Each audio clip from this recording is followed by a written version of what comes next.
নমস্কার, আপনারা দেখছেন আকাশবার্তার সঙ্গে আর আমি রাজীব রয়েছি আপনাদের সঙ্গে।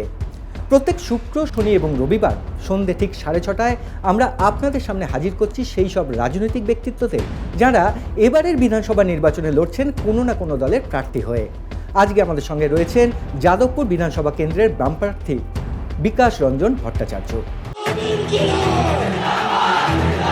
বাংলার ভোটার তার হাতের তালুর মতো চেনা। একসময় কলকাতার মেয়র ছিলেন তিনি। যাদবপুরে 19 লোকসভা ভোটে তৃতীয় স্থান পান। এবার কি হবে? সরাসরি শুনবো যাদবপুরের বামফ্রন্ট প্রার্থী বিকাশ ভট্টাচার্যের মুখ থেকে। জানার বিষয় হলো এসআইআর এর কতটা প্রভাব পড়বে ভোটে। আপনি শেষবার নির্বাচনে লড়েছিলেন 2019 সালে। লোকসভার ভোটে পেয়েছিলেন তৃতীয় স্থান। এবারে এসআইআর হয়েছে, যাদবপুর বিধানসভা কেন্দ্র থেকে 38,000-এরও বেশি নাম বাদ গেছে। কি মনে করছেন, এসআইআর এর প্রভাব পড়বে এবারের ভোটে? আমি ভবিষ্যৎবাণী করতে আদৌ পছন্দ করি না। আমি যেটা বুঝি, আমার কর্মীদেরও বলি যে নিজেরা নিজেদের কাজটা নিষ্ঠার সঙ্গে করে যান। সময় লাগতে পারে, কিন্তু মানুষ ঠিক বুঝবে একসময়, এবং যখন মানুষ বুঝবে তখন বিস্ফোরণ হবে। সেটাই হচ্ছে আমরা বলি বিপ্লব। সেই জায়গায় এরা ঠেলে দিচ্ছে মানুষকে।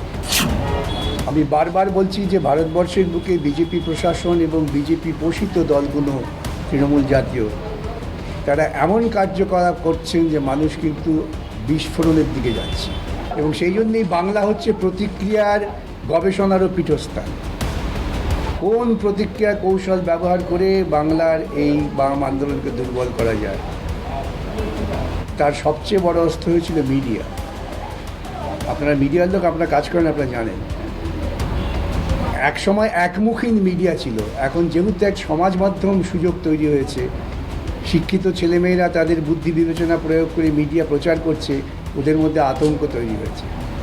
তাই দেখবেন এই সোশ্যাল মিডিয়াকে কন্ট্রোল করার জন্য কি আপ্রাণ চেষ্টা করে যাচ্ছেন মোদি, অমিত শাহ, এই গোষ্ঠী। কেন সোশ্যাল মিডিয়াকে কন্ট্রোল করবে? তোমরা প্রিন্সিপাল মিডিয়াতে যা খুশি বলতে পারবে, আর সোশ্যাল মিডিয়া ছেলেগুলো মিম করবে, তারা রিল করলে আপত্তি, ওটা থেকে ভয় পায়। 2019-এ গোটা রাজ্য জুড়ে যেভাবে বাইনারি তৈরি করা হয়েছিল যে তৃণমূল এবং বিজেপি এছাড়া বিকল্প নেই, এই প্রচার মাধ্যমে অনেক মানুষ ভেসে গিয়েছিলেন। কিন্তু তারা তাদের অভিজ্ঞতা বুঝেছেন যে 2019-এ তারা কত ভুল করেছিলেন। এবং লক্ষ্য করবেন, ওই সময় গোটা পশ্চিমবঙ্গে যে ভোটের চিত্র, সে তুলনায় যাদবপুরে আমাদের পারফরমেন্স যথেষ্ট উল্লেখযোগ্য ছিল। আমি সংখ্যাতত্ত্বে যাচ্ছি না, যথেষ্ট উল্লেখযোগ্য ছিল। তৃণমূল বিজেপি উভয়ে যৌথভাবে আরএসএসের পরিকল্পনা অনুযায়ী সেখানে আমার বিরুদ্ধে বিরোধিতা করেছে, বিভিন্ন অপপ্রচার করেছে, মানুষ বিভ্রান্ত হয়েছে। আজকে মানুষ অনেক অভিজ্ঞতায় শিখেছেন, অনেক বেশি তারা তাদের শানিত বুদ্ধিকে প্রয়োগ করছেন। আমার দৃঢ় বিশ্বাস, এবারও যদিও তৃণমূল বিজেপি যৌথভাবেই প্রচার করছে, কিন্তু ওদের 2019-এর প্রচারের পুনরাবৃত্তি হচ্ছে। সে 2019-এর ভ্রান্তির পুনরাবৃত্তি হবে না, এই নিয়ে কোনো সন্দেহ নেই। এসআইআরের এই যে উৎপাত, তার জন্য সম্পূর্ণ দায়ী হচ্ছে মমতা বন্দ্যোপাধ্যায়। এটা বুঝতে হবে। প্রত্যেক ঘটনারই একটা পেছনে যুক্তিসঙ্গত ঘটনা পরম্পরা থাকে, সেটা বিশ্লেষণ করে বোঝা যায় যে 2002-এ যখন পশ্চিমবঙ্গে এসআইআর হলো, শান্তিপূর্ণ এসআইআর হয়েছে, কোনো অসুবিধা হয়নি। তারপরেই মমতা চিৎকার চেঁচামেচি করে সর্বত্র বোঝাবার চেষ্টা করলেন, আবারও বলি প্রচার মাধ্যমে ভাসতে ভাসতে, যে অনুপ্রবেশে পশ্চিমবঙ্গ ভরে গিয়েছে। মমতার পরিষ্কার বক্তব্য ছিল অনুপ্রবেশকারীরা ভোট দিয়ে সিপিআইএমকে জেতাচ্ছে। এইসব বলে তিনি ভোটে জিতেছিলেন। বিজেপি তাকে তখন মদত দিয়েছিল, বিজেপি আজকেও তাকে মদত দিচ্ছেন। তার কারণ, আজকে যখন সেই অনুপ্রবেশের তত্ত্বকে হাতিয়ার করে বিজেপি প্রান্তিক মানুষের ভোট কেড়ে নেওয়ার চেষ্টা করছেন, মমতাও সেই প্রান্তিক মানুষের ভোট কেড়ে নেওয়ার শরিকও। এবং তিনি আরও বিপজ্জনক কাণ্ড ঘটালেন। প্রচারে অনেক গপ্প করা যায়, কিন্তু সুপ্রিম কোর্টের বিচারপতিদের তোপের মুখে দাঁড়িয়ে বললেন, হ্যাঁ, রাজ্য সরকার সমস্ত প্রশাসনিক সাহায্য করবে, কিন্তু আলটিমেটলি করলেন না। যার ফলেই সুপ্রিম কোর্ট বাধ্য হলেন এই বিষয়টাকে বিচারকদের হাতে ঠেলে দিতে। এটা আরেকটা বিপজ্জনক দিক। বিচারকদের সিদ্ধান্ত নেওয়ার পদ্ধতি ভিন্ন হয়। একজন আমলার যে পদ্ধতি, সহজ কাজটাকে জটিল করার ক্ষেত্রে বিজেপি আর মমতার যৌথ যে পরিকল্পনা, তার পরিণতিতে আজকে প্রায় 60 লক্ষ মানুষ ভুগছে। সুতরাং মানুষ তারা সবসময় ঘটনার যে অতীত, এটা ভেবে দেখবেন, চিন্তা করবেন এবং ওদের এই পরিকল্পনাকে ব্যর্থ করবেন, তা নিয়ে আমার কোনো সন্দেহ নেই। আচ্ছা, বিকাশ রঞ্জন ভট্টাচার্য মানে তো নিয়োগ দুর্নীতি মামলায় অন্যতম মুখ। স্বয়ং মুখ্যমন্ত্রী মমতা বন্দ্যোপাধ্যায় আপনাকে নাম ধরে আক্রমণ করেন, কি প্রতিক্রিয়া আপনার? যুদ্ধে শত্রুকে চিহ্নিত করা গিয়েছিল, সেই জন্যই মমতা যখন আমাকে আক্রমণ করতেন, সবাই আমার জিজ্ঞেস করতেন, আমি উল্লসিত হতাম যে তাহলে চেনা গেছে যুদ্ধে শত্রুকে এবং কাকে আক্রমণ করতে হবে। উনি যখন আমায় আক্রমণ করছেন, জনগণকে আক্রমণ করছে, আমায় কিন্তু আক্রমণ করতে হয়নি। রোজ সিপিএমের বিকাশ বাবু, তিনি হয়েছেন চাকরির জন্য, ওনার অপোজিট নামটা বলুন, বিকাশের অপোজিট নাম আমি বলবো না। রোজ গিয়ে বলছে এটা কেটে দাও, ওটা কেটে দাও, দেখাচ্ছে আহারে সাধু পুরুষ, ভাজা মাছটা উল্টে খেতে জানে না। জিজ্ঞেস করুন আপনার আমলে বার্থ সার্টিফিকেট দেওয়ার নামে ওই ফাইলটা বের করব? আপনার আমলে কাদের কাদের বার্থ সার্টিফিকেট দিয়েছিলেন? আদৌ কি তারা অরিজিনাল বার্থ সার্টিফিকেট পাওয়ার যোগ্য ছিল? সেই ফাইলটা একটু দেখবেন না, আমি দেখাবো। শুধু বলেছিলাম বদলা নয় বদল চাই, বদলা নয় বলে আমরা এগুলো করিনি। উনি যখন চিৎকার করে বললেন ওকে আইসোলেট করুন, এ প্রান্ত থেকে ও প্রান্তে নাচতে নাচতে কিছু ভাড়াটে লোকজন নিয়ে গিয়ে ইন্ডোর স্টেডিয়ামে, আমি তারপর থেকে দেখলাম সাধারণ মানুষ আমার কাছে আর বেশি আসছেন, এসে আমাকে আরও বেশি সমর্থন করছেন এবং বলছেন আপনি লড়াই চালিয়ে যান। এবার কংগ্রেস তো আপনাদের সঙ্গে নেই, কোনো অভাব অনুভব করছেন না? আমরা আদৌ কোনো অভাব অনুভব করি না। আমাদের যে নির্দিষ্ট রাজনৈতিক লক্ষ্য এবং কর্মসূচি, সেটা হচ্ছে আমরা মনে করি যে গোটা ভারতবর্ষব্যাপী হিন্দুত্ববাদী উত্থানের বিরুদ্ধে বাম নেতৃত্বে ধর্মনিরপেক্ষ গণতান্ত্রিক শক্তির ঐক্য হওয়া দরকার। এটা হচ্ছে আমাদের মূল স্লোগান। সেই স্লোগানের পক্ষে যারা দাঁড়াবেন তারা এগিয়ে যাবেন, যারা দাঁড়াবেন না তারা পিছিয়ে পড়বেন। আমাদের লক্ষ্য থেকে তো আমরা বিচ্যুত হইনি, আমরা সেই লক্ষ্যেই এগোচ্ছি, বাম গণতান্ত্রিক ধর্মনিরপেক্ষ শক্তিকে নিয়ে ধর্মীয় মৌলবাদের বিরুদ্ধে এই সাংবিধানিক প্রক্রিয়াকে ব্যবহার করো। সেক্ষেত্রে কংগ্রেস নেই, সেটা তাদের রাজনৈতিক সিদ্ধান্ত, আমাদের না। এইটা তো একটা, আপনি যদি যুক্তিসঙ্গতভাবে ভাবেন যে শূন্য তো শূন্য, কিন্তু শূন্য বলেও অত বড় প্রতিপক্ষ নিজেদের মনে করছে মহা সিংহাসন অধিকারী, বাম ছাড়া ভাবতে পারে না। কেন? তাই কারণ ওরাও বোঝে যে বামেরা হয়তো ঘটনাচক্রে শূন্য আসন সংখ্যায়, কিন্তু মাটিতে বামেরাই আছে। মাঠে যখন লড়াই হচ্ছে তখন সিপিআইএম কর্মী আছে আর কেউ নেই, আর পাল্টা গুন্ডারা আছে। তার প্রতিফলন ভোটে হচ্ছে না, তাহলে কি দাঁড়ায়? ভোটটা কি যথার্থই মানুষের মতামত প্রতিফলনের ব্যবহার হচ্ছে? এটা তো ভাবতে হবে। বিশ্লেষকরা যখন বলেন, আমি তাদের বলি আগে বিশ্লেষণ করুন, তাহলে এই মানুষগুলো কি ভোটে যেতে পারছেন, নাকি চাপা সন্ত্রাসে মানুষকে ঘর থেকে বেরোতে দেওয়া হচ্ছে না? আপনারা এটা অনেকেই জানেন না, যেহেতু আমি প্রচার করা পছন্দ করি না। 2011 পরবর্তী সময় থেকে বহু এলাকায়, এমনকি ডায়মন্ড হারবারের তৃণমূল সমর্থক ভোটাররা আমাকে ডেকে নিয়ে গিয়েছিলেন মিটিং করার জন্যে, যে তারাও ভোট দিতে পারেননি। সময় একটা ছোট্ট বিরতির। আমাদের সঙ্গে রয়েছেন যাদবপুর বিধানসভা কেন্দ্রের বাম প্রার্থী বিকাশ রঞ্জন ভট্টাচার্য। দেখতে থাকুন।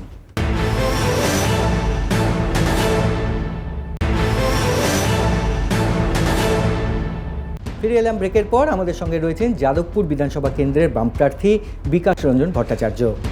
বিকাশ রঞ্জন ভট্টাচার্য রাজনীতিক হিসেবে যতটা পরিচিত, ঠিক ততটাই জনপ্রিয় ডাকসাইটে আইনজীবী হিসেবে। একথা বলাই যায়, তৃণমূল জমানার প্রথম থেকেই একের পর এক আইনি মার প্যাচে সরকারকে একরকম ব্যতিব্যস্ত করে রেখেছেন তিনি।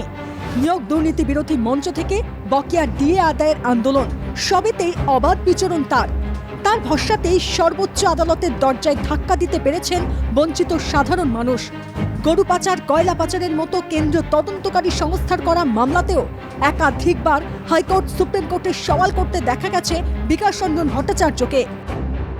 Lot which were recovered by the CBI was given to the School Service Commission. They have accepted that. School Service Commission, being the Milord, the custodian of the OMRs, they did not dispute the validity of the CBI retrieval, number one. Number two, CBI retrieved these OMR sheets from where? from Milord, the employee of NISA. NISA no more existed today. There are many Milord situations which come for consideration. মুখ্যমন্ত্রী তো চিরকালই দুর্নীতির পাশে থাকেন, it's nothing new. পশ্চিমবঙ্গের মুখ্যমন্ত্রী equal to দুর্নীতি, আমি সবসময় বলি। তাকে তো জেলে যেতে আজ হোক কাল হোক, যে দুর্নীতি তিনি করেছেন এটা নতুন কিছু না। তা উনি যোগ্যতার লিস্টটা দিচ্ছেন না কেন? তো মহা মুশকিল। উনি মিটিং ডাকলেন, সেখানে তিনি বলতে পারতেন যে আমি দেখেছি যোগ্য হচ্ছে রাম, হরি, রহিম, করিম, তা তো বলছেন না। যে ক্যাবিনেটের বিরুদ্ধে সিবিআই তদন্তের যে আদেশ দেওয়া হয়েছিল সেটাকে সুপ্রিম কোর্ট খারিজ করে দিয়েছেন। বলেছেন যে ক্যাবিনেট একটা বডি, তারা যে একটা ডিসিশন নিয়েছে সেই ডিসিশনটার পেছনে ক্রিমিনালিটি আছে, এটা ভাবার কোনো কারণ নেই। সেই জন্যেই আর একটা স্টেট ক্যাবিনেটের বিরুদ্ধে একটা সিবিআই ইনভেস্টিগেশন করবে, এটা বাঞ্ছনীয় না। সেই জন্যেই ওই ডিরেকশনটাকে খারিজ করে দিয়েছেন, কিন্তু বলে দিয়েছেন আর যা ডিরেকশন সুপ্রিম কোর্ট দিয়েছে, অন্যান্য হাইকোর্টে যা আছে সব যেমন চলছিল তেমন চলবে। একসময় কলকাতা পুর নিগমের মহানাগরিক পদ সামলেছেন সাফল্যের সঙ্গে। 2009 সালে আয়নায় গাছ পড়ে যখন কলকাতা প্রায় বিধ্বস্ত, তখন সমালোচনা সহ্য করেও দিন-রাত এক করে লড়েছিলেন নগর জীবনকে স্বাভাবিক করতে।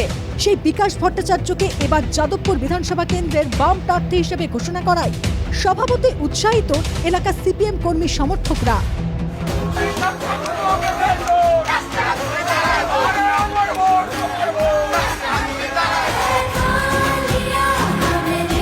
বিকাশও খামতি রাখছেন না প্রচারে।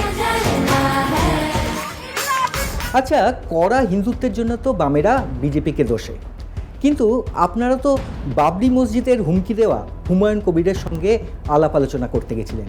সেলিম যখন প্রথম বৈঠক করলেন হুমায়ুন কবিরের সঙ্গে, শুনতে পেয়ে কীরকম লাগলো আপনার? আপনারা যদি লক্ষ্য করেন, যেদিনকে হুমায়ুন ওই দাবি করেছেন সেদিনে আমি বলেছিলাম এর পেছনে আরএসএসের হাত আছে। আজ পর্যন্ত এর কোনো প্রতিবাদ আসেনি। আমি একথাও বলেছিলাম যে পিএম কেয়ারস ফান্ডের টাকা হয়তো বা এই মসজিদ তৈরি করার পেছনে আছে। পিএম কেয়ারস ফান্ডের টাকার কোনো হিসেব নেই, একটা বিরাট দুর্নীতি, যে দুর্নীতিটা বিজেপি লালন পালন করছে। হুমায়ুন যে বলছেন আমাকে লক্ষ লক্ষ টাকা জনগণ দিচ্ছেন, তার কোনো হিসেব নেই।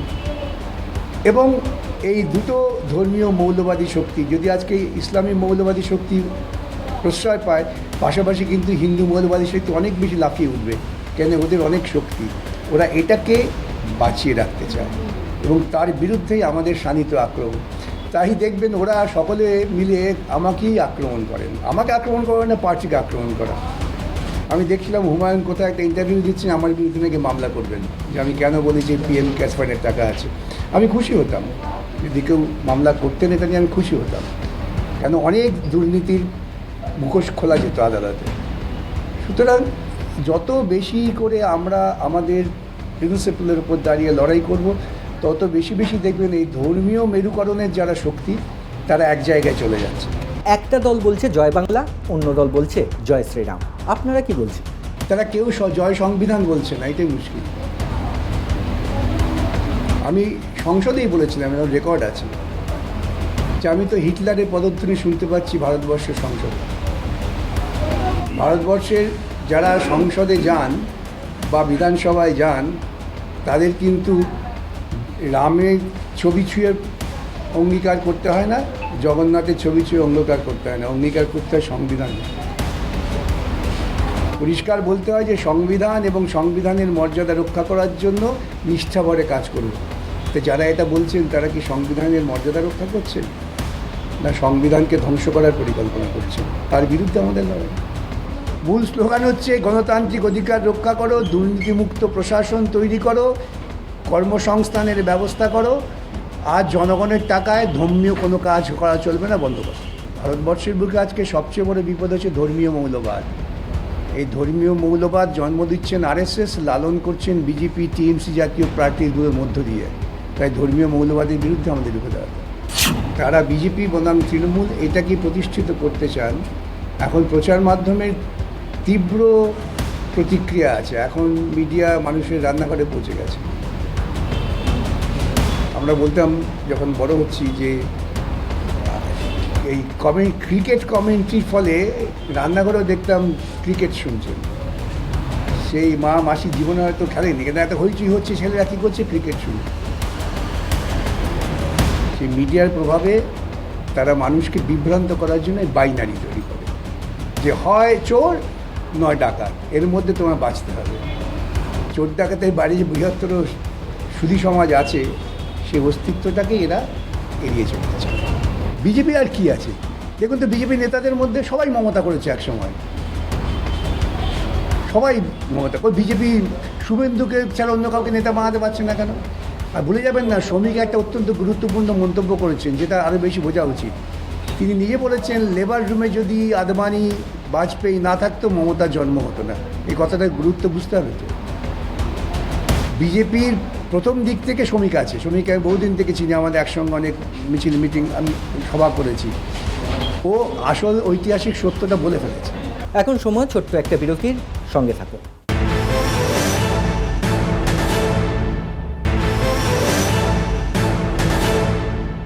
ফিরে এলাম ব্রেকের পর। লক্ষ্মীর ভাণ্ডার তো টিএমসির তুরুপের তাস। আপনারা যদি ক্ষমতায় আসেন কি করবেন? লক্ষ্মীর ভাণ্ডারের টাকা বাড়াবেন?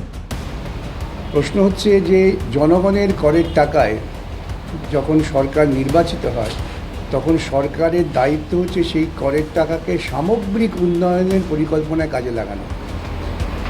বামফ্রন্ট সরকার শিক্ষাকে অবৈতনিক করে দিয়েছিলেন।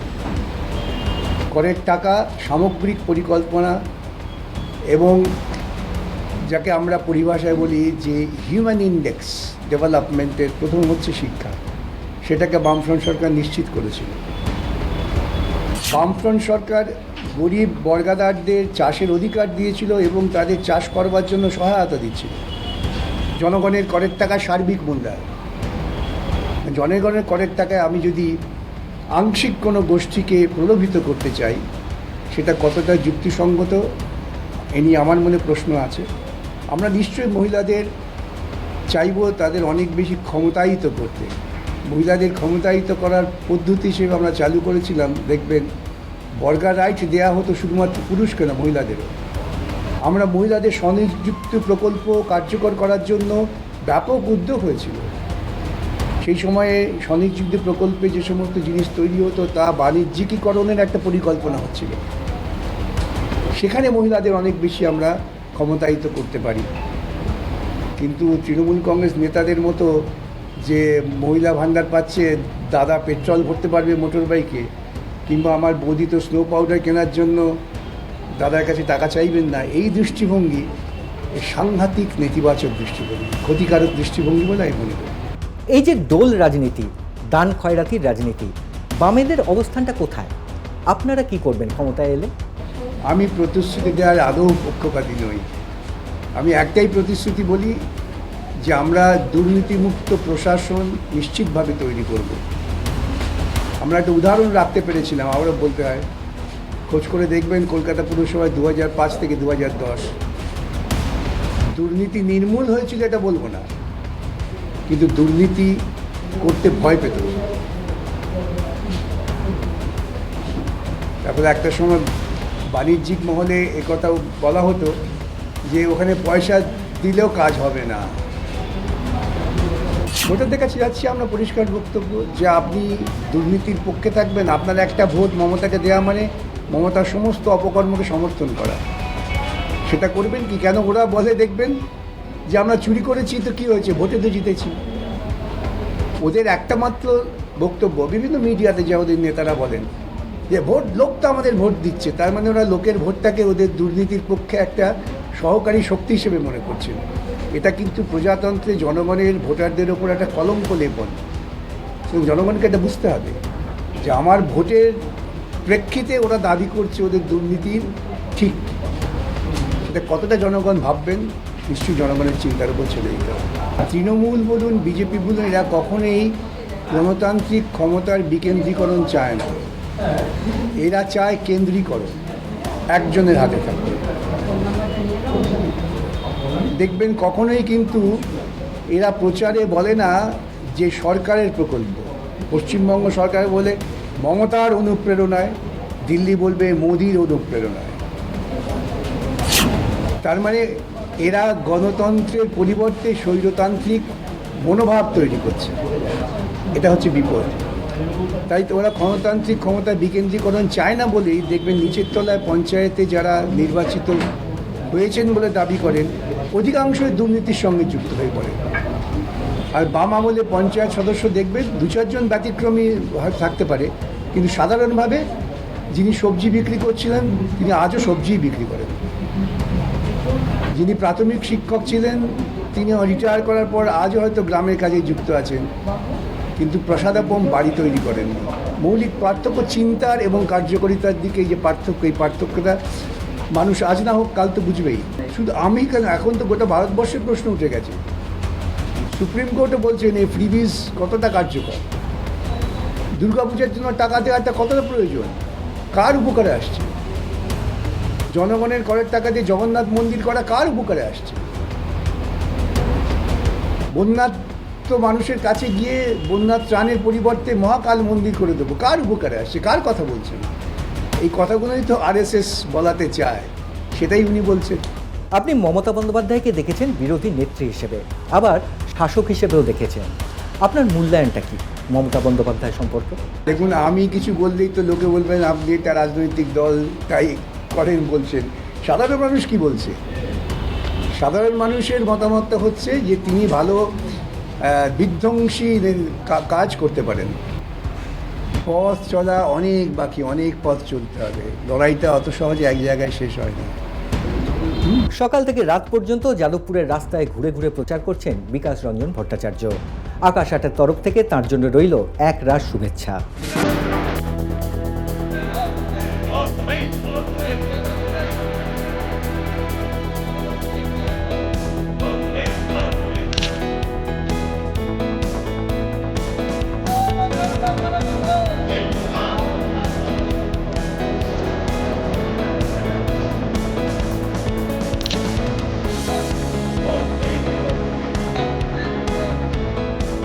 আজ তাহলে এই পর্যন্তই। এর পরের দিন কে হবেন আমাদের অতিথি জানতে চোখ রাখুন আকাশ আটে, শুক্র, শনি ও রবিবার সন্ধ্যে ঠিক 6:30টায়। ভালো থাকবেন।